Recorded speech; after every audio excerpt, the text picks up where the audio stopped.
Adik saya sudah lama menikahnya, tetapi belum kunjung juga dikaruniai anak. Semoga Allah insya Allah berikan kemuliaan dan dijawab dan diberikan keturunan yang saleh-salihah insya Allah. Ternyata ada masalah sampai pada berita terakhir yang disampaikannya yaitu tuba fallopiannya sudah diangkat. Nah, dia berencana program kehamilannya dengan bayi tabung. Itu bagaimana dalam pandangan Islam, diperolehkan atau dilarang? Baik, syukron Pak Wahab.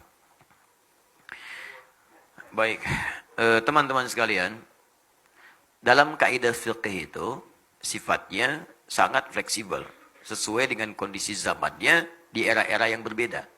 Asal tuntunan nilai-nilainya mengikuti tuntunan-tuntunan yang telah dijelaskan atau diisyaratkan dalam Al-Quran atau juga dibimbing oleh Rasulullah Sallallahu Alaihi Wasallam. Kaidah pertama, bagi perempuan, jika memang kemudian setelah menikah berikhtiar kemudian memohon kepada Allah untuk diberikan keturunan, maka silakan berikhtiar. Ya, ikhtiar pertama dari mulai berhubungan suami istri, sunnah bahkan berpahala di situ. Ya, ada dalilnya tuntunan di Quran misalnya surah ke-7 ayat 189. Ya, ada lagi nanti di Al-Baqarah misalnya ayat 187 sampai ayat ke-223 juga ada di situ. Dari 222 bahkan dari nikahnya 221, 222 sampai 223-nya. Amalan itu bisa melahirkan jawaban dari apa yang diharapkan. Rumus motivasinya ada di Quran surah 5 ayat 35. Ya ayyuhalladzina amanu taqullaha wabtaghu ilaihil wasilah. Hei orang-orang beriman, tingkatkan takwamu kepada Allah, cari wasilah dengan takwa itu untuk menjawab apa yang kamu inginkan. Misal Anda punya harapan nih, ya Allah saya pengen punya keturunan, 2 tahun belum ada, 3 tahun belum ada, 4 tahun belum ada. Apa cara terbaiknya? Kata medis gak bisa ini mustahil, kata klinis gak mungkin. Maka cara yang terbaik adalah kembali kepada Allah yang tidak punya batas. Semua akan dikasih. Bagaimana caranya? Allah berikan satu jalan, satu aja. Ittaqullah, tingkatkan takwa kepada Allah. Rumusnya takwa. Takwa itu disebutkan 115 kali dalam Al-Quran. Maka setiap menyebutkan kalimat takwa, di situ ada amalan. Keluarkan amalannya. Tempuh amalan itu dengan niat untuk mendapatkan jawaban dari ikhtiar yang sedang dikerjakan. Apa contoh dari takwa itu? Salat.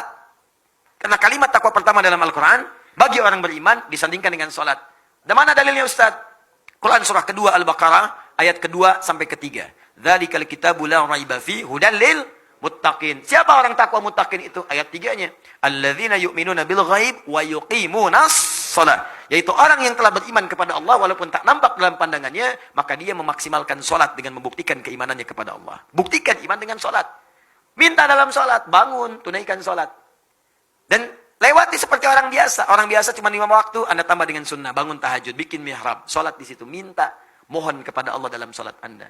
Ini pernah dicontohkan langsung, bahkan ada dalilnya. Kisah Nabi Zakaria. Di Quran surah ketiga Ali Imran. Ayat 38 sampai 39. Bangkit sholat di mihrab. Begitu sholat, berdiri, minta kepada Allah. Dalam berdirinya mohon. Ya, hunalika da'a Zakaria Rabbah. Di mihrab itu saat sedang sholat, Nabi Zakaria bermohon kepada Allah Rabbnya. Ya, ingat ya, sholat itu hal yang sangat penting untuk bermohon. Karena itu secara fikih, sholat disebut doa. As-sholatu hiya doa. Sholat itu doa. Jadi kalau sedang sholat, minta. Ada 4 posisi yang paling strategis. 4, 1 berdiri, 2 saat rukuk, 3 saat sujud, 4 sesaat sebelum salam. Strategis untuk memohon kepada Allah, minta. Makanya dulu semua nabi, orang soleh itu kalau punya hajat, sholat. Minta.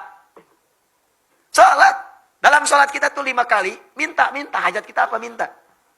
Ya, kalau ada yang mendesak, misalnya datang ke masjid, tahiyatul masjid, minta sholat. Lihat waktunya. Kalau duha, dalam sholat duha minta. Syuruk, minta syuruk. Malam tahajud, minta. Semua nabi, sholat. Kalau nggak percaya, lihat di Quran. Quran surah ke-20, ayat ke-14. Nabi Musa, sholat.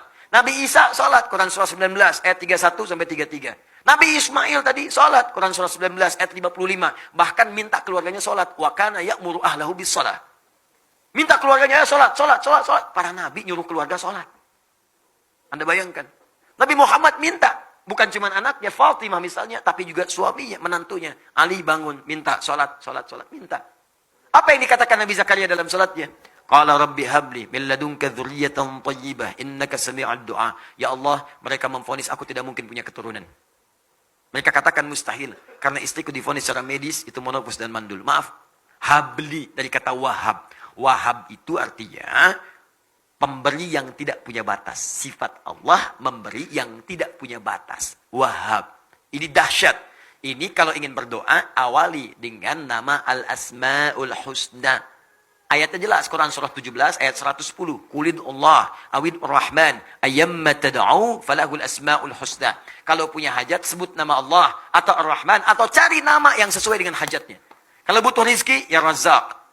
Besok mau ujian ya Alim, ya. Ini pengen punya sesuatu, kata manusia terbatas, cari yang tanpa batas. Wahhab. Wahhab permintaannya disebut hab. Kalau untuk banyak hablana, untuk sendiri habli. Qala rabbi habli min ladunka dzurriyyatan thayyibah. Ya Allah, saya mohon anugerahkan dari sisimu saja ya Allah. Engkau pemberi yang tidak punya batas. Mereka katakan saya terbatas. Aku mohon kepadamu yang tidak punya batasan ya Allah. Anugerahkan aku keturunan dari sisimu saja. Engkau pasti mendengar doaku. Kalau pada yang maha mendengar pun tidak dikabulkan, kepada siapa lagi aku mesti memohon. Itu dipanjatkan dalam keadaan berdiri, masih berdiri dalam sholatnya. Tiba-tiba kemudian selesai berdoa. Sholat belum selesai. Masih selesai berdoa. Masih berdiri dalam sholat. Turun jawaban malaikat. Ayat 39-nya. Surah 3 ayat 39. Fanadathul malaikatu wahuwa qa'imun yusalli fil mihrab. Turun malaikat menyeru sedangkan beliau masih berdiri di mihrabnya. Sedang sholat. Di sholatnya belum selesai. Anda bayangkan dahsyatnya berdiri. Dahsyatnya dalam sholat. Berdoa dikabulkan. Sholat belum selesai. Ustaz kalau sudah dikabulkan begitu, nggak usah diterusin aja apa sholatnya Ustaz ya? Enggak juga. Sampai beres. Sebagai syukur kepada Allah. Ya. Turun. Annallah yubashiruka biyahya. Allah kasih kabar gembira. Anda akan punya anak. Langsung namanya dari Allah Yahya. Artinya hidup. Yang mustahil lahir dari rahim seorang perempuan yang monopus dan mandul. Kata medis. Kata Allah nggak ada yang mustahil. Lahir dan hidup dia.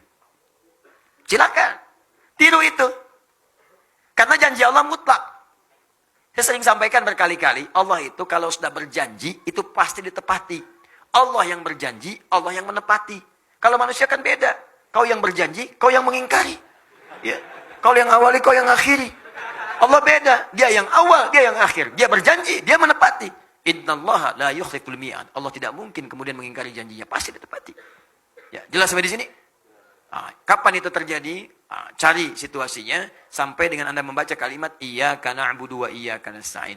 Itu perintah di Quran surah kedua ayat 45. Wasta'inu bisabri wassalah. Kalau punya masalah, sabar dulu. Lalu minta dalam salat. Wasta'inu, minta. Kita akan minta nasta'in. Kita mohon iyyaka na'budu wa iyyaka nasta'in. Maka dijawab di hadis qudsi. Qala Allah azza wa jalla, hadza baini wa baina 'abdi wa li 'abdi ma sa'al. Ini perjanjian antara aku dengan hambaku. Kalau hambaku benar salatnya sampai bacaan ini, apapun yang dia minta sekarang, aku akan kabulkan.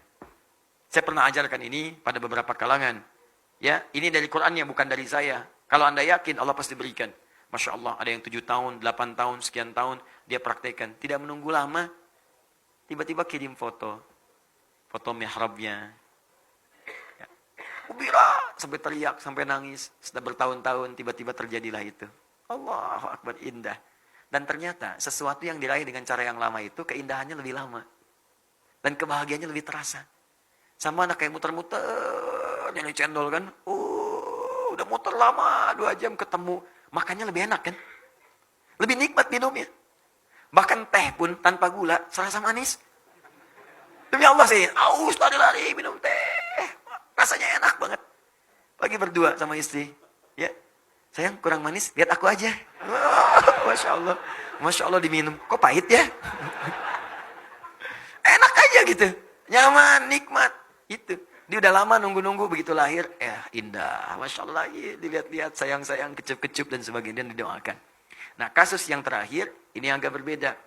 Dalam kondisi, tidak seperti itu. Kondisinya di luar normal. Turba falopinya diangkat. Setiap yang di luar normal, maka kaidahnya mustasnayat. Dikecualikan dari yang biasa. Dikecualikan dari yang biasa. Kalau kondisi darurat, maka kaidah fikihnya ad-daruratu tubihul mahdzurat. Sesuatu yang darurat bahkan diperkenankan melakukan sesuatu yang tadinya dilarang. Apa diantaranya? Hamil di luar rahim itu pasti mustahil. Karena sepanjang ada rahim. Sekarang rahimnya tidak ada. Maka dalam kondisi darurat boleh kemudian asal hak syariatnya tidak dilanggar. Silakan bayi tabung misalnya. Ya. Dengan catatan sperma dengan ovumnya dikumpulkan dari hasil yang halal. Suami istri sudah berumah tangga. Ya. Tuba falopi diangkat. Nggak mungkin secara medis kandung misalnya. Dia nggak bisa nih. Rahimnya udah bermasalah. Maka silakan sperma suaminya dengan ovum istrinya dikumpulkan jadi satu. Diproses di situ. Silakan dikembangkan.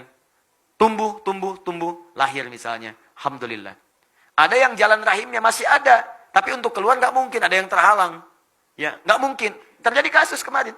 Salah satu jamaah kita seperti itu, nggak mungkin, tertutup luar biasa.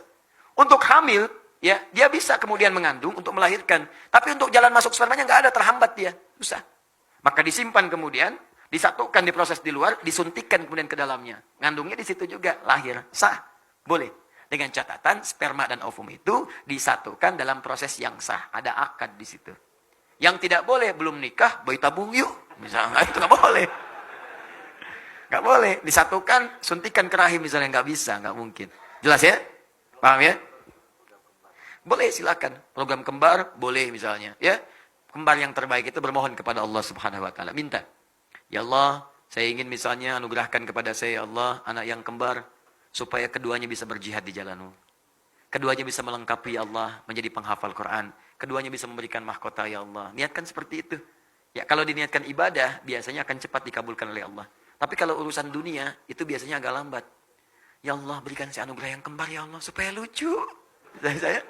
Ya, saya ingin berikan yang pertama namanya si luca, kedua si lucu, saya kan? Nah, itu biasanya agak susah.